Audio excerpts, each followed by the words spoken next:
একুশে জুলাইকে কেন্দ্র করে কি করলেন এবং কি সাড়া পেলেন মানুষের? দেখুন, আমাদের দলনেত্রী দেশনেত্রী মমতা বন্দ্যোপাধ্যায়ের ডাকে 21শে জুলাই আমরা প্রত্যেক বছর যাই। এটা আমাদের আবেগ, আমাদের লড়াইয়ের অঙ্গীকার।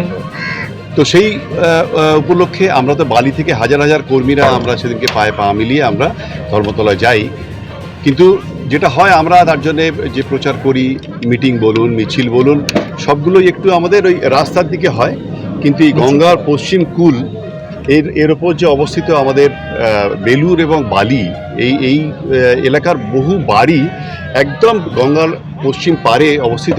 তো তাদের কাছে অনেক সময় আমরা পৌঁছতে পারি না। তাই আজকের এই অভিনব উদ্যোগ আমাদের, যে আমরা গঙ্গা বক্ষে আজকে আমরা 21শে জুলাই চলো তার প্রচার আমরা করলাম এবং বহু মানুষের যা উৎসাহ উদ্দীপনা আমরা আজকে পেলাম, তাতে আমরা অভিভূত। কি মনে হচ্ছে এবারে বালি হাওড়া রেকর্ড সংখ্যক জমায়েত হবে? কারণ 2026 নির্বাচনের আগে এইটাই হচ্ছে শেষ 21শে জুলাই।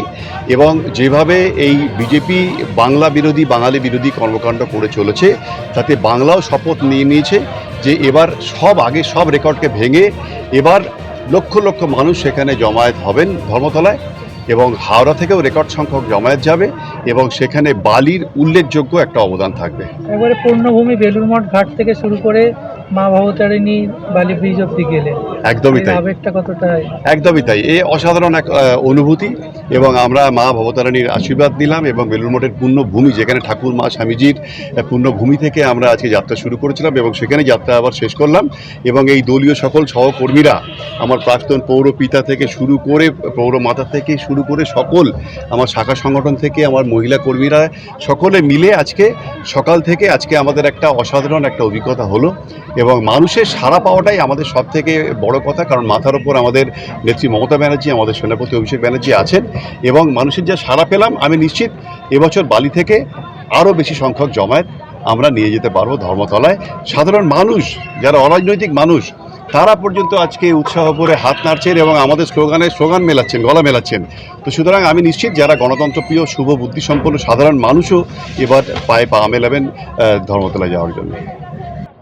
ধর্মতলা আমাদের হচ্ছে বিধায়ক এসে আপনাদের কাছে বলতে, যে আবেদন করতে, যে আপনারা আসুন এসে 21শে জুলাইয়ের যে সভা, সেটা সাফল্যমণ্ডিত করুন এবং বাংলার ভালো করুন।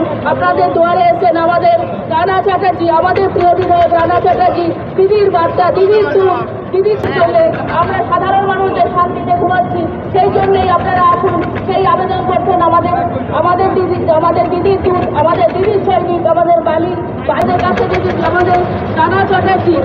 মমতা ব্যানার্জি, মমতা